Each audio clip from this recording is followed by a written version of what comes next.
실제로 미국 내부에서는 상호 관세 위법 판결로 관세 환급 소송이 지금 줄을 잇고 있습니다. 이미 제기된 것만도 1000건이 넘는 상황이고요.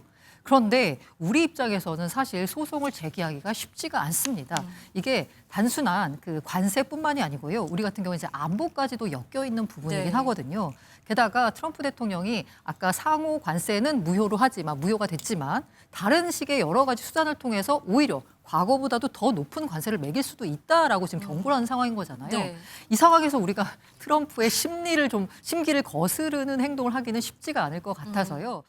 Foreign countries that have been ripping us off for years are ecstatic. They're so happy. And they're dancing in the streets, but they won't be dancing for long. That I can assure you. We'll be able to take in tariffs, more tariffs. All the deals are on it. We're just going to do it a different.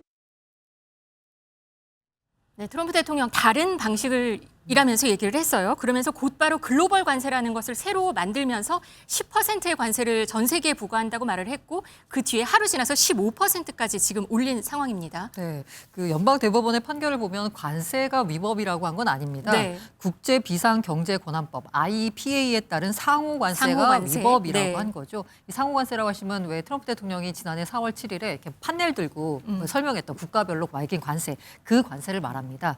그 연방 대법원의 판결의 결정은 뭐냐면 이 세금을 부과하는 거는 의회의 일이라는 겁니다. 네. 대통령이 할 수 없다라는 거고요. 관세는 의회 고유 권한이기 때문에 안 된다라는 겁니다.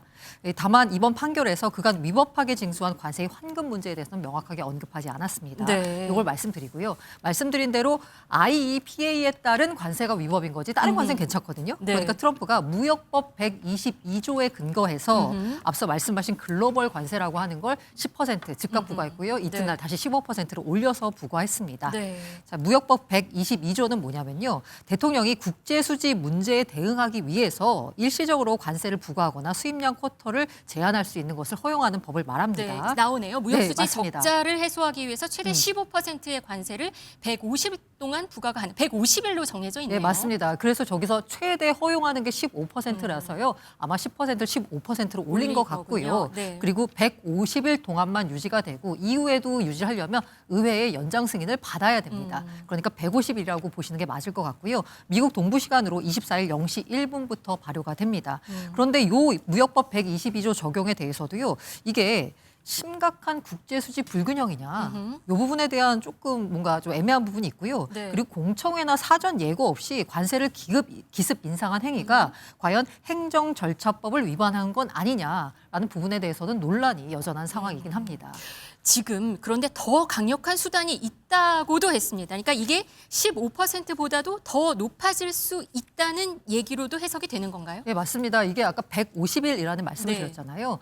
이 관세를 얘기한 행정명령 서명하면서 백악관의 팩트시트라 그래서 이거 공개를 하거든요. 거기도 보면 임시조치라고 돼 있어요. 네. 일단 150일 동안에는 당장 트럼프 대통령이 부여한 관세가 위법이기 때문에 이게 관세 수입이 날아가게 생겼잖아요. 그러니까 당장 급한 불을 끄기 위해서 무역법 122조를 동원했고 이건 임시조치고 그거 말고 더 있습니다. 우리가 아마 가장 많이 익숙한 건 슈퍼 301조라고 해서 그 301조에 해당하는 게 있을 거예요. 그걸 통해 가지고 지금 이미 무역 대표부한테 무역법 301조에 근거한 새로운 조사에 착수해라라고 트럼프 대통령이 명령을 했습니다. 네, 지금 무역법 301조 미국 법이긴 하지만 네네. 외국 정부의 불공정한 무역 관행에 대해서 관세 등 보복 조치를 취할 수 있다. 이게 그 말하는 무역법 301조 슈퍼 그 법이라는 거죠. 네, 맞습니다. 네. 요거 관련돼 가지고 만약에 그 상대방의 뭔가 불공정한 정책 때문에 미국의 통상 이익이 침해를 받는다라고 하면요. 요걸 일단 결정하기 전에 먼저 조사를 해야 됩니다. 조사를 하고 업계 의견 수렴도 해야 되고요. 어쨌든 이걸 하게 되면 사실 아까 무역법 122조에 따라서는 15%라는 한도가 있었잖아요. 네. 사실 301조에 대해서는 그냥 부과할 수 있습니다. 아. 원하는 대로. 한도가 없군요. 네, 한도가 없습니다. 다만 50%까지 있는 것도 있네요. 네, 관세법 예, 맞습니다. 338조. 그 338조는 근데 문제가 뭐냐면 네. 아직까지 미국 대통령이 한 번도 권한 행사를 한 적이 없는 법안이긴 네. 합니다. 어쨌든 뭐 원하는 대로 다 할 수가 있어요. 네. 근데 문제는 아까 말씀드린 지금 당장 그 조사를 지시한 301조 요거 관련돼서 아까 150일이라는 말씀을 드렸잖아요. 5개월이에요. 근데 이 301조에 대한 조사가 이게 실제로 통상적으로 보자면 5개월이 더 걸린다라고 합니다. 네. 그래서 아까 150일 안에 완료할 수 있을지 미지수입니다. 그런데 만약에 요거를 조사 절차를 조금 행정적인 절차를 완비하지 않고 부과를 했을 경우에는 관세 부과에 제동을 건 사례가 과거 22년도에 또 있습니다. 그래서 요거 관련돼서 관세 부과가 실제로 가능할지에 대해서 의문을 제기하고 있는데요. 일단 트럼프 대통령의 입장은 뭐냐면 빨리 진행해서 임시 조치인 122조 말고 301조 등으로 실제로 관세를 부과하겠다라는 입장이고요. 네. 이미 기자회견을 하면서 이런 얘기를 했어요. 우리는 다양한 조사를 할 거다. 그러면서 한 얘기가 뭐냐면 궁극적으로 우리가 이전보다 더 많은 돈을 거둘 것이다. 더 많은 돈을 거둘 수 네, 있다라는 맞습니다. 거를 암시를 했군요. 상호관세 부분에 있어서 사실 우리 같은 경우에는 원래 15%였는데 이번에는 15%니까 사실 미국의 입장에선 더 걷어들이는 게 없는 거잖아요. 네. 하지만 중국 같은 경우에는 관세가 사실상 낮아진 효과가 있습니다. 때문에 여기 관세 수입이 좀 비는 부분이 있거든요. 이걸 아마 다른 품목 관세나 아니면 301조 부과 관련돼 가지고 관세율을 높이는 방식으로 해서 다 걷어가는 거 아니냐라는 우려가 시장에서 지금 나오고 있는 거죠. 네, 미국 대법이 트럼프 상호관세 이 위법 결정을 했는데요. 대법관은 9명이었습니다. 그런데 6명이 위법 판결을 했습니다. 그런데 보수 성향으로 분류되는 3명도 위법 판결에 손을 들어줬거든요. 트럼프 대통령은 맹비난했습니다. 들어보시겠습니다. They also are a, frankly, disgrace to our nation, those justices, when in fact they're just being fools and lapdogs for the rhinos and the radical left Democrats, and not that this should have anything at all to do with it. I think it's an embarrassment to their families. You want to know the truth. 법관들에 대해서 수치스러운 존재다, 애완견 노릇을 한다, 망신거리다, 말이 굉장히 셉니다. 저기 트럼프 대통령이 직접 임명한 대법관이 그 9명 가운데 3명이 있거든요. 네. 그 3명 가운데 2명도 역시나 이건 위법이다라고 판결을 내렸습니다. 한 명을 빼고서는요. 그래서 6대 3으로 지금 위법 판결이 난 건데요. 네. 사실 이 대법원 같은 경우에 트럼프 행정부 입장은 뭐였냐면 대법원은 사실 법리적으로 판단하는 곳이잖아요. 근데 트럼프 행정부가 주장한 건 뭐냐면 경제적 외교적 이유로 관세를 유지해야 된다라고 대법원한테 요구를 한 거예요. 근데 대법원의 입장이 뭐였냐면 판결문에서 우리 대법원은 경제나 외교 문제에 대한 특별한 전문성을 제기하지 않는다. 우리는 단지 헌법 제3조가 부여한 제한된 역할만 한 뿐이다라고 해서요.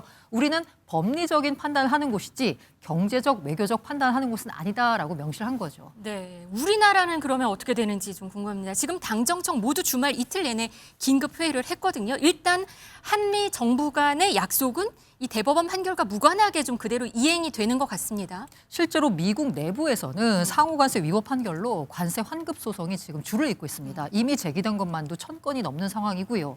그런데 우리 입장에서는 사실 소송을 제기하기가 쉽지가 않습니다.